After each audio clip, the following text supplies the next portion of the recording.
Hello friends, आप सभी का स्वागत है आज की इस वीडियो क्लास में। और आज का जो हमारा वीडियो क्लास है उसमें हम लोग बौद्ध धर्म के बारे में पढ़ने वाले हैं। और यह जो हमारा सीरीज चल रहा है यह सामान्य ज्ञान का सीरीज चल रहा है और यह जो है एपिसोड नंबर 6 है। ठीक है, यह छठी वीडियो है और हम लोग बौद्ध धर्म के बारे में पढ़ने वाले हैं। चलिए यहाँ से शुरू करते हैं। बौद्ध धर्म के जो संस्थापक हैं वह गौतम बुद्ध थे। ठीक है, और इन्हें एशिया का ज्योतिपुंज कहा जाता है। लाइट ऑफ एशिया के नाम से गौतम बुद्ध को जाना जाता है। ठीक है, और गौतम बुद्ध जो है वह कौन थे, तो वह बौद्ध धर्म के संस्थापक थे। चलिए यहाँ पर बुद्ध के जीवन से संबंधित बौद्ध धर्म के प्रतीक, ठीक है, बौद्ध धर्म से जो बुद्ध के जीवन से कुछ घटनाएं थी जो संबंधित थी और उनके लिए प्रतीक जो है यहाँ पर दिया हुआ है। सबसे पहला घटना जो था वह जन्म था। तो जन्म के लिए कमल एवं सांड जो था इसका प्रतीक था, सांड। ठीक है, वहीं अगर बात करें गृह त्याग का, तो गृह त्याग का जो प्रतीक है वह घोड़ा है। और ज्ञान के लिए पीपल यानी कि बोधि वृक्ष। ठीक है, इसका प्रतीक क्या है, ज्ञान के लिए पीपल यानी कि बोधि वृक्ष, इसे याद रखिएगा। और निर्वाण के लिए पद चिन्ह, इसे भी आप ध्यान में रखिएगा। और मृत्यु के लिए स्तूप। ठीक है, मृत्यु के लिए क्या थी, स्तूप थे। तो ये प्रतीक है। ठीक है, घटना मृत्यु के लिए जो है वह प्रतीक क्या हुआ, स्तूप हुआ। गौतम बुद्ध का जो जन्म हुआ था 563 ईसा पूर्व में कपिलवस्तु के लुम्बिनी नामक स्थान पर हुआ था। 563 में कहाँ हुआ था, कपिलवस्तु के लुम्बिनी नामक स्थान पर हुआ था। ध्यान रखिएगा कहाँ पर हुआ था, लुम्बिनी के, कपिलवस्तु के लुम्बिनी नामक स्थान था, वहां पर उनका जन्म होता है। चलिए इनके जो पिता थे उनका नाम था सुशोधन। गौतम बुद्ध के पिता का नाम था सुशोधन और यह सांख्य गण के मुखिया थे। ये क्या थे, सांख्य गण के मुखिया थे। याद रखिएगा जो गौतम बुद्ध के पिताजी हैं उनका नाम था सुशोधन और ये सांख्य गण के मुखिया थे।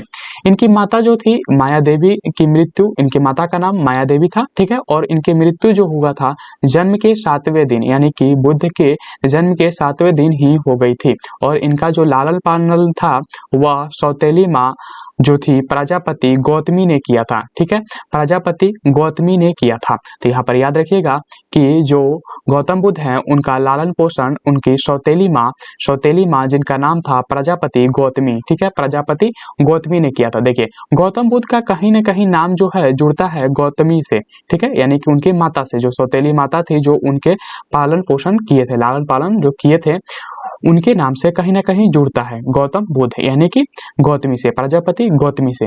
ठीक है, उनके बचपन का जो नाम था वह सिद्धार्थ था। गौतम बुद्ध के बचपन का नाम क्या था, सिद्धार्थ था। बस इसे ध्यान में रखिएगा।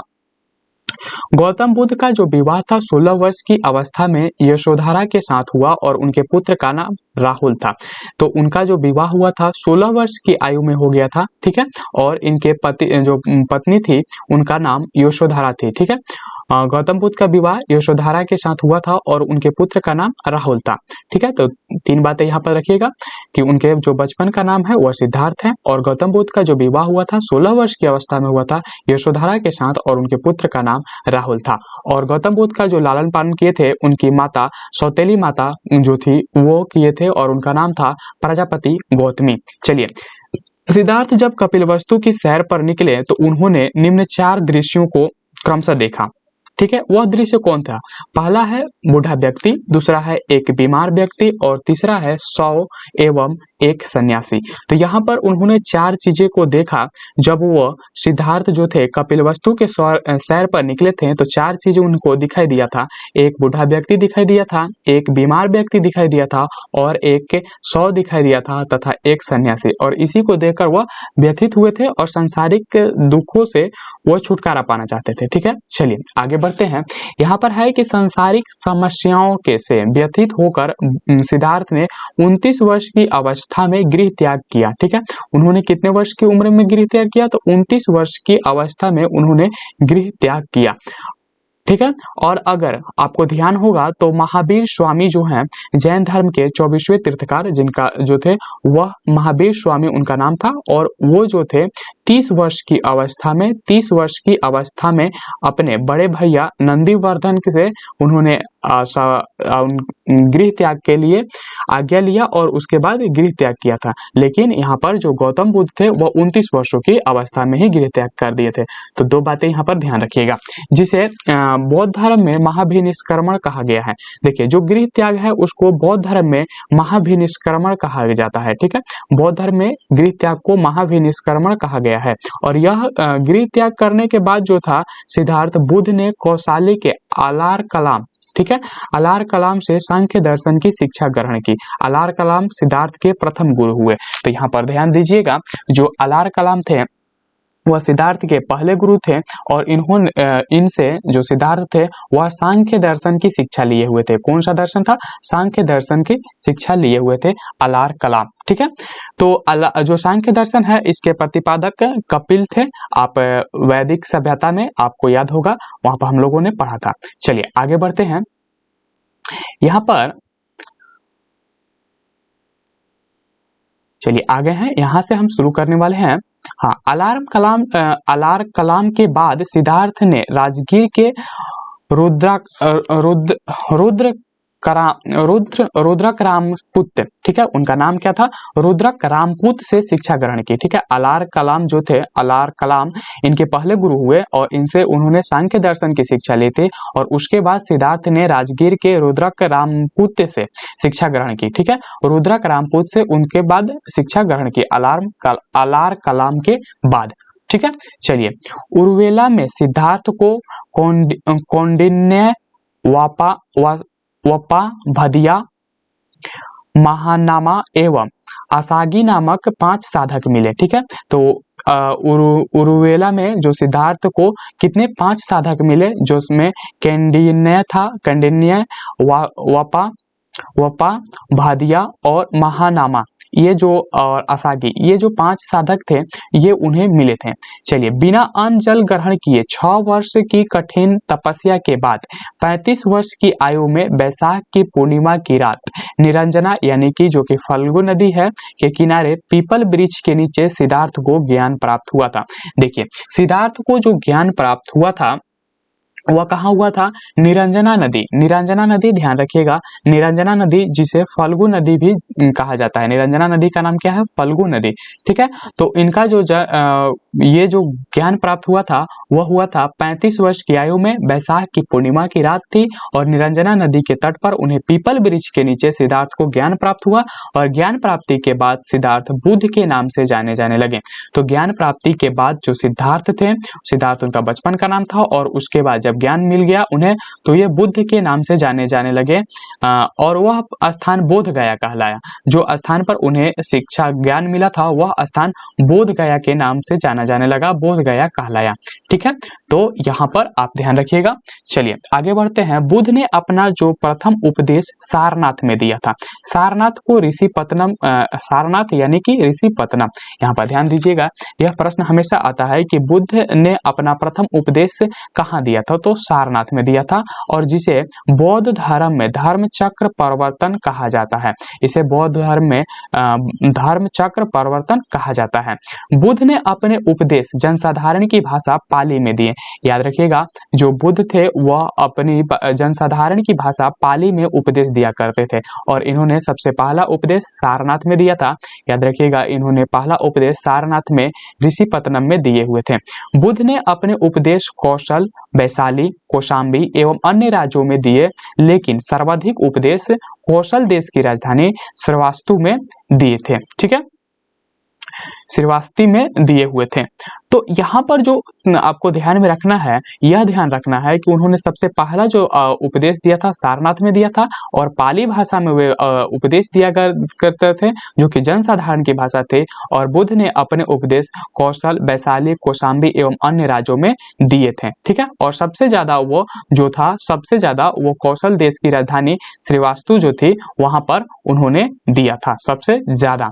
ठीक है, उपदेश। इनके प्रमुख अनुयायी शासक थे बिंबिसार, प्रसेनजीत एवं उदयनी।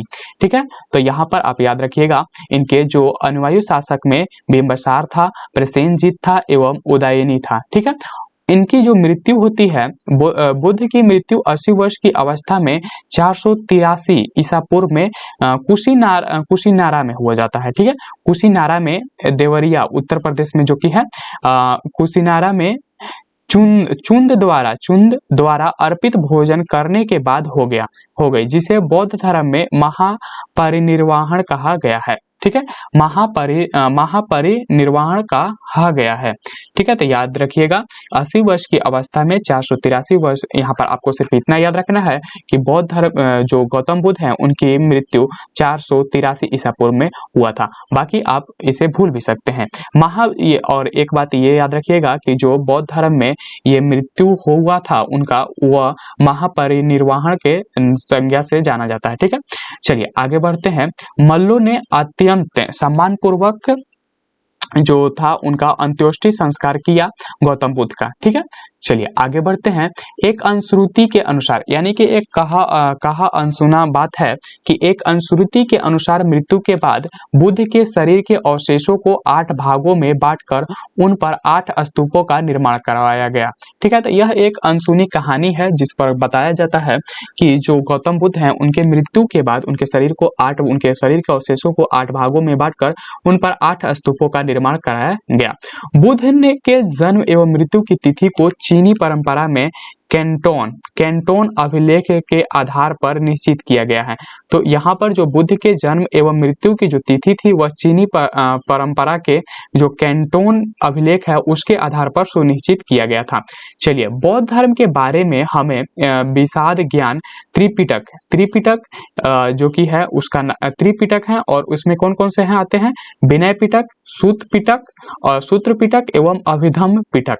तो ये 3 आते हैं। त्रिपिटक के कौन कौन से हैं, विनय पिटक, सूत पिटक एवं अभिधम्म पिटक। तो आप याद रखिएगा अभिधम्म पिटक। ठीक है, ये तीनों नाम आपको याद रखना है कि त्रिपिटक कौन कौन से हैं, विनय पिटक, ठीक है, विनय पिटक, सूत्र पिटक और अभिधम्म पिटक। ठीक है, ये तीनों है, आपको नाम याद रखने हैं। प्राप्त होता है, और तीनों पिटकों की जो भाषा है वह कैसी है, पाली है। यानी कि त्रिपिटक का जो भाषा है वह कैसा है, वह पाली में है। ठीक है, याद रखिएगा। और गौतम बुद्ध जो उपदेश दिया करते थे वह भी जनसाधारण की भाषा पाली में ही दिया करते थे। चलिए, बौद्ध धर्म था वह मूलतः अनिश्वरवादी है। ठीक है, यह मूलतः अनिश्वरवादी है, इसमें आत्मा की परिकल्पना नहीं है। यानी कि बौद्ध धर्म में आत्मा की परिकल्पना नहीं है। बौद्ध धर्म में पुनर्जन्म की मान्यता है। बौद्ध धर्म में जो है वह पुनर्जन्म की मान्यता है। याद रखिएगा कि बौद्ध धर्म में पुनर्जन्म की मान्यता है। तृष्णा को क्षीण होने जाने की अवस्था को ही बुद्ध ने निर्वाण कहा है। तृष्णा को क्षीण हो जाने की अवस्था को ही बुद्ध ने क्या कहा है, निर्वाण कहा है। विश्व दुखों से भरा है का सिद्धांत बुद्ध ने उपनिषद से लिया। ठीक है, उन्होंने जो विश्व दुखों से भरा है का जो सिद्धांत था वह कहाँ से उन्होंने लिया, उपनिषद से लिया। याद रखिएगा, विश्व दुखों से भरा है यह जो गौतम बुद्ध थे वह उपनिषद से लिए हुए थे। बुद्ध के अनुयायी 2 भागों में विभाजित थे। तो यहाँ पर जो बुद्ध के अनुयायी थे वो भी 2 भागों में बटे हुए थे। पहला जो भाग होता था वह भिक्षुक होता था, और दूसरा जो भाग होता है वह उपासक होता है। तो पहला जो भिक्षुक होता है वह बौद्ध धर्म के प्रचार के लिए जिन्होंने संन्यास ग्रहण किया हो उन्हें भिक्षुक कहा गया है।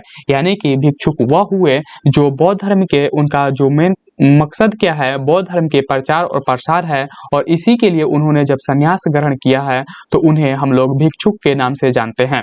वहीं उपासक की बात करें तो गृहस्थ जीवन व्यतीत करते हुए बौद्ध धर्म अपनाने वाले को उपासक कहा गया है। यानी कि गृह जीवन व्यतीत करते हुए भी जो बौद्ध धर्म को अपनाए उसी को उपासक कहा गया है। तो ध्यान रखिएगा, भिक्षुक वह है जो प्रचार प्रसार के लिए बौद्ध धर्म सन्यासी बनता है, और उपासक वह है जो गृहस्थ जीवन व्यतीत करते हुए भी बौद्ध धर्म को पालन करता है, बौद्ध धर्म का अपनाता है, बौद्ध धर्म का पालन करता है। बौद्ध संघ में, ठीक है, बौद्ध संघ में सम्मिलित होने के लिए न्यूनतम आयु सीमा 15 वर्ष थी। ठीक है, बौद्ध संघ जो था उसमें आपको सम्मिलित होने के लिए कम से कम 15 वर्ष की आयु होनी चाहिए। ठीक है, बौद्ध संघ में प्रविष्टि होने को उपसंपदा कहा जाता है। ठीक है, उपसंपदा कहा जाता है। बौद्ध संघ में प्रविष्ट होने को उपसंपदा कहा जाता है। बौद्ध धर्म में जो त्रिरत्न है बुद्ध, धम्म एवं संघ, बुद्ध, धम्म एवं संघ। चलिए आगे बढ़ते हैं। बौद्ध सभाएं, यहाँ पर देखिए बौद्ध सभाएं के बारे में दिया हुआ है। एक तरफ से सभा दिए हुए हैं, एक तरफ जो आपका है वह बौद्ध समय दिया हुआ है, एक तरफ स्थान दिया हुआ है, ठीक है, और यहाँ पर अध्यक्ष दिया हुआ है और शासनकाल दिया हुआ है, ठीक है। तो ये जो है आपको यहाँ पर दिया हुआ है और इसमें कुल 4 सभाओं के बारे में बताया गया है, ठीक है। 4 सभाओं के बारे में बताया गया है। चलिए इनके बारे में हम लोग जानते हैं। तो यहाँ पर जो आपका प्रथम बौद्ध संगति था वह 483 ईसा पूर्व में राजगृह में हुआ था। कहाँ हुआ था? 483 ईसा पूर्व में राजगृह में हुआ था। याद रखिएगा इन जो 483 ईसा पूर्व में राजगृह में यह हुआ था, ठीक है। तो यहाँ पर जो आगे है कि इसके जो अध्यक्ष थे वह कौन थे? महाकश्यप थे। वह अध्यक्ष इनका जो थे वो उनका नाम का क्या था? महाकश्यप था। और इसका जो शासन काल था वह अजातशत्रु का शासन काल था। तो पहला जो बौद्ध संगति हुआ 483 ईस्वी में राजगृह में हुआ और इसके अध्यक्ष जो बने थे वह महाकश्यप बने हुए थे और यह जो शासन काल था वह अजातशत्रु के शासन काल था। द्वितीय बौद्ध संगति जो हुआ था 383 ईस्वी पूर्व में हुआ था और यह वैशाली में हुआ था। कहाँ हुआ था? वैशाली में हुआ था और इसके अध्यक्ष साबाकामी थे, ठीक है। इसके अध्यक्ष जो थे वह साबाकामी थे और जो इसके शासन काल में था वह था कालाशोक, ठीक है। शासन काल यानी कि कालाशोक के शासन काल में द्वितीय बौद्ध संगति हुई थी और द्वितीय बौद्ध संगति का जो समय था वह 383 ईसा पूर्व था और स्थान वैशाली था और अध्यक्ष साबाकामी थे। तृतीय जो बौद्ध संगति था वह 255 ईसा पूर्व में हुआ था। यह पाटलिपुत्र में हुआ था और इसके जो अध्यक्ष थे वह मोगलीपुत्र तिस्से, ठीक है। मोगलीपुत्र जो तिस थे वह थे और यह शासनकाल अशोक का था। अगर चौथी बौद्ध संगति की बात करें तो ईसा की प्रथम शताब्दी में हुआ था और यह कुंडल वन में हुआ था। वसुमित्र और अश्वघोष के इसके अध्यक्ष थे और यह शासनकाल था कनिष्क का। याद रखिएगा यह शासनकाल था कनिष्क का। यहाँ पर देखिए बौद्ध धर्म में एक त्रिरत्न की बात किया गया है। बौद्ध धर्म में त्रिरत्न का बात किया गया है। उसी तरह जैन धर्म में भी आपको त्रिरत्न के बारे में बताया गया था, ठीक है। तो जैन धर्म के जो त्रिरत्न थे वह थे सम्यक दर्शन, सम्यक ज्ञान और सम्यक आचरण। सम्यक दर्शन, सम्यक ज्ञान और सम्यक आचरण। तो यहाँ पर याद रखिएगा। लेकिन यहाँ पर बौद्ध धर्म के जो तीन रत्न है वह है बुद्ध, धम्म एवं संघ, ठीक है। तो ये दोनों अलग अलग है लेकिन त्रिरत्न की बात दोनों थी में किया गया है, दोनों धर्मों में किया गया है, जैन धर्म में भी और बौद्ध धर्म में भी। तो ये इस बात को ध्यान में रखिएगा। चलिए चतुर्थ जो बौद्ध संगति के बाद बौद्ध धर्म दो भागों में बट गया, हीनयान एवं महायान में विभाजित हो गया, ठीक है। चतुर्थ बौद्ध संगति के बाद जो हमारा बौद्ध धर्म था वह दो भागों में बटा, हीनयान एवं महायान में, ठीक है, विभाजित हो गया। बौद्ध धर्म के महायान संप्रदाय को आदर्श यानी कि बोधिसत्व है, जो संप्रदाय का आदर्श क्या है? बोधिसत्व है। और वहीं बोधिसत्व दूसरे के कल्याण को प्राथमिकता देते हुए अपने निर्वाण में विलंब करते हैं। तो यहाँ पर जो बौद्ध धर्म के महायान संप्रदाय है उनका जो आदर्श क्या है? बोधिसत्व है। और बोधिसत्व जो है वह दूसरे के कल्याण को प्राथमिकता देते हुए अपने निर्वाण में विलंब करते हैं, ठीक है। और यहाँ पर जो हीनयान है, हीनयान का आदर्श क्या है? अहर्त पद, ठीक है। अहर्त पद है, प्राप्त करना है और जो कि व्यक्ति अपनी साधना से निर्वाण की प्राप्ति करते हैं उन्हें ही अहर्त कहा जाता है।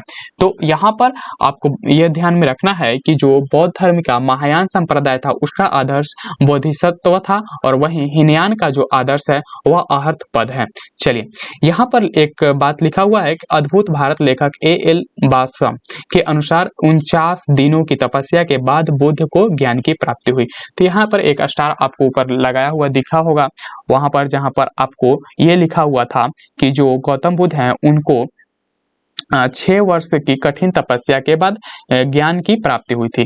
तो यहाँ पर एक चीज लिखा हुआ है कि 49, तो वो ये आपको ध्यान नहीं रखना है, आपको सिर्फ वही याद रखना है कि बिना अन्न जल ग्रहण किए हुए 6 वर्षों की कठिन तपस्या के बाद उनको क्या मिला था? जो ज्ञान की प्राप्ति हुई थी, ठीक है, सीधा याद रखिएगा। चलिए आगे बढ़ते हैं।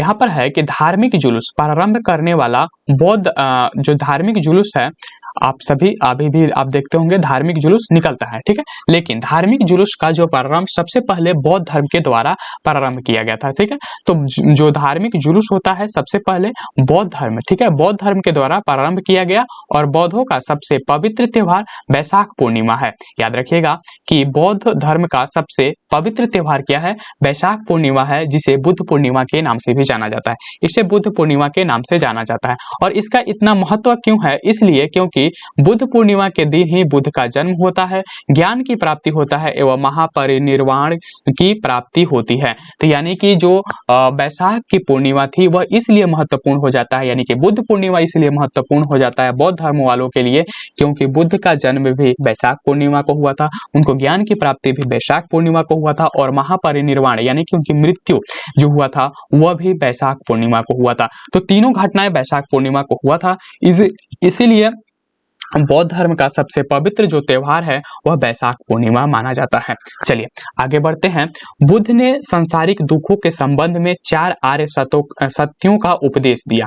तो जो बुद्ध थे उन्होंने 4 आर्य सत्य का जो थे सत्यों का उपदेश दिए। इसमें है कि पहला जो है दुख है, पहला जो है दुख, दूसरा है दुख समुदाय, पहला है दुख, दूसरा है दुख समुदाय, तीसरा है दुख निरोध और चौथा है दुख निरोधगामिनी प्रतिपदा। तो ये 4 बातों पर उन्होंने जोर दिए थे कि बुद्ध ने सांसारिक दुखों के संबंध में 4 आर्य सत्यों का उपदेश दिया था। चलिए इन सांसारिक दुखों से मुक्ति हेतु तो बुद्ध ने अष्टांगिक मार्ग का बात कही थी। तो जो ये 4 दुख हैं इनसे छुटकारा पाने के लिए बुद्ध ने अष्टांगिक मार्ग की बात किए हुए थे। यहाँ पर पहला है सम्यक दृष्टि, दूसरा है सम्यक संकल्प, तीसरा है सम्यक वाणी, चौथा है सम्यक कर्मंता और पांचवा है सम्यक आजीवन और छठा है सम्यक व्यायाम और सातवां है सम्यक स्मृति एवं 8वां है सम्यक समाधि। तो आप भी अगर ये 8 है जो उपदेश है इनको अगर मानते हैं, इन 8 मार्गों का पालन करते हैं तो आप भी सांसारिक दुखों से मुक्त हो जाइएगा। देखिए यहाँ पर जो सम्यक दृष्टि है, सम्यक दृष्टि, सम्यक संकल्पना, ठीक है, कम मतलब सम्यक मतलब थोड़ा, जितना आपको सक्षम है जो आपसे, उसके बारे में यहाँ पर बताया गया है, ठीक है। चलिए आगे बढ़ते हैं। बुद्ध के अनुसार अष्टांगिक मार्गों के पालन करने के उपरांत मनुष्य की जो भाव तृष्णा नष्ट हो जाती है और उसे निर्वाण प्राप्त हो जाता है, ठीक है। तो यहाँ पर उन्होंने बुद्ध ने इसके पालन के बारे में बताया कि अगर जो इसका पालन करता है उसका जो भाव तृष्णा नष्ट हो जाता है और उसे निर्वाण प्राप्त हो जाता है। निर्वाण बौद्ध धर्म का परम लक्ष्य है। देखिए निर्वाण जो है वह बौद्ध धर्म का क्या है, परम लक्ष्य है, जिसका अर्थ है दीपक का बुझ जाना। जिसका अर्थ क्या होता है, दीपक का बुझ जाना। आप याद रखिएगा निर्वाण जो है बौद्ध धर्म का परम लक्ष्य है और निर्वाण का अर्थ क्या होता है, दीपक का बुझ जाना, अर्थात जीवन मरण चक्र से मुक्त हो जाना, ठीक है। बुद्ध ने निर्वाण प्राप्ति को सरल बनाने के लिए निम्न 10 सीलों पर बल दिया है, ठीक है। उन्होंने 10 सीलों पर बल दिया है। पहला है अहिंसा, दूसरा है सत्य, तीसरा है अस्तेय यानी कि चोरी न करना, चौथा है अपरिग्रह, ठीक है, पांचवा है अपरिग्रह मतलब किसी प्रकार की संपत्ति नहीं रखना, ठीक है। अपरिग्रह का मतलब क्या होता है, किसी प्रकार का संपत्ति न रखना। पांचवा है मद्य सेवन न करना और छठा है असमय भोजन न करना और सातवां है सुखप्रद बिस्तर पर नहीं सोना और आठवां है धन संचय न करना और नौवां है स्त्रियों से दूर रहना और 10वां है नृत्य गान आदि से दूर रहना। यदि आप भी इस तरह से इनके 10 बातों को पालन कीजिएगा तो हो सकता है आपका जीवन सरल हो जाए, ठीक है।